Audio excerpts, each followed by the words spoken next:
Dream క్యాచరా?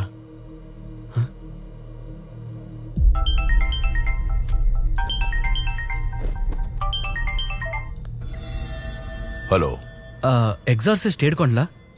Yes. Sir నా పేరు KP. నాకు ఒక డౌట్, అందుకే మీకు కాల్ చేశాను. ఈరోజు మా ఇంటి వెనక బావిలో ఒక డ్రీమ్ క్యాచర్ దొరికింది. దానికో బొమ్మ కూడా కట్టుంది. దాన్ని తీసినప్పటి నుంచి ఏదో జరుగుతున్నట్టుగా ఫీల్ అవుతున్నాను సార్.